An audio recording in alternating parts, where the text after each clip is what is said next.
So this has become, you know, a bee, fly, for sure, ant. Which are also pollinators. Oh, okay. Yeah, and flies are too.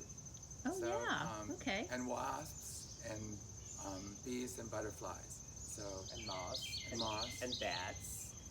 So like the salamanders and the skinks and the snakes, they eat, you know, they eat, and the froggies, they eat insects. And we So- tend to kind of decide some players are good, some are bad, and we don't like these insects, we don't like these plants, but they're all part of nature's big plan and organizational system for everything to have what it needs, right?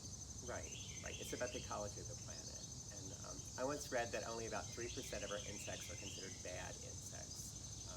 And most of them are non-native insects that were And they're brought. only bad because they're in the wrong place. They're in the wrong place, Yeah. and we don't have the environment for them.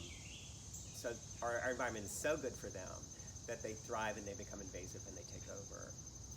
So the other thing that Karl will really explain as we go around, what we found was we started planting native plants to support our native insects, which then support our native birds and our native skinks and our native mammals. So non-native plants, you know, our great-great-grandparents were just like, we're tired of the insects eating our plants. What about this gorgeous exotic thing that comes from Greece, you know, or from Russia? And so they would bring it over, and so our insects avoided it. They didn't know what to do with it, because when you're talking about native, you're talking about more than 30,000 years. Something has lived here Wow. and adapted here. You know, it's not 4 generations of human life. So something like the crepe myrtle, which Grandma, I was just like, crepe myrtle is non-native, you know, and it supports nothing. And just because it's non-native doesn't necessarily mean that it's bad. It's only bad if it's invasive. And there are also some native plants that are invasive, and that means that it escapes where you plant it. So it could mean that it spreads widely, or that it escapes the cultivation of your environment and goes into the wetlands and then takes the hum away from plants that are native. So that's really important. So non-native isn't bad, but non-native invasive is bad. And some plants are great pollinator plants that are non-native. Like one of our plants in our yard are zinnias, and zinnias are native to Mexico, a little bit of maybe like Texas or southwestern United States, not native to Virginia or Richmond where we live, but they're one of the best pollinator plants that we have in our garden because they bloom from, say, late June to frost. They also attract lots of neighbors who are interested in our gardens, and then they learn about the native plants just through conversation. So they provide nectar. You know, so nectar is energy, it's like our sugar, and then the pollen is like protein. So they're getting 2 things even though it's non-native. But also zinnias are annuals, so that means they don't keep coming back, and they also are not invasive. They don't spread to other environments, so they live where you plant them. Well, it's so interesting because Earth is just so infinitely complex, and we are a subsystem of Earth, or a subspecies within Earth. Subsystem. Sub. Yes. And we are so complicated. So, you know, I think it's our tendency to want to simplify, but then we make mistakes and errors. So it's like an ongoing learning process to learn about ourselves, to learn about each other, to learn about Earth, so that we can take the best care of ourselves and each other. And our place in all of that. Yeah.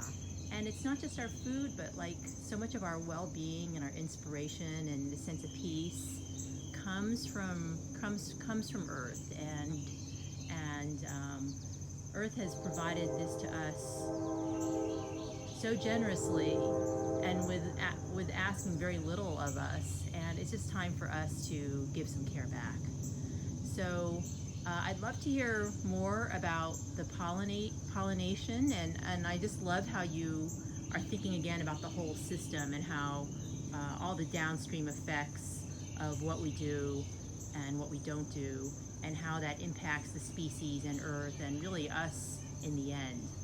So I'd love to hear more about all of that, including the pollination and see what you've done here on your beautiful property to support Earth in the way she wants to be cared for, and learn more about it. I just want to add a little, our latest event, worldwide event that we're experiencing, the COVID-19, we believe that it is Mother Earth sending a message to us that we are taking too much of the cushion for our own use, and because there's a lack of cushion, there's this new phenomenon, and I think if we do not, this is just my humble opinion, but I think if we do not listen to that message, the messages are going to get bigger and bigger, and we need to tweak and readjust our association with Mother Earth, so that we are aware of her and we are caretaking her, the bigger her,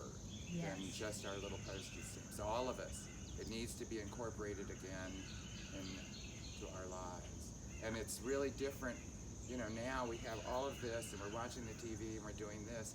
And when you think back a couple generations, the family would come outside in the cool of the evening and watch the sunset go down. That was their TV.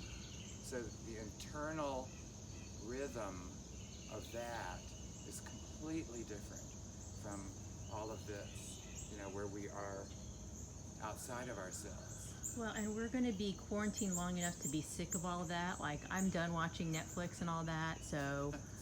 And Earth is just so ever interesting and inviting. And I completely agree with you, Chris. I think Earth is just like any other relationship. Your loved one will be speaking to you softly and then a little louder, and when you keep ignoring him or her, then it becomes more and more insistent and urgent. And I agree. I feel like that's what Earth is doing. She's communicating with us in the way she can, and woe be to those of us as a collective who might continue to ignore her.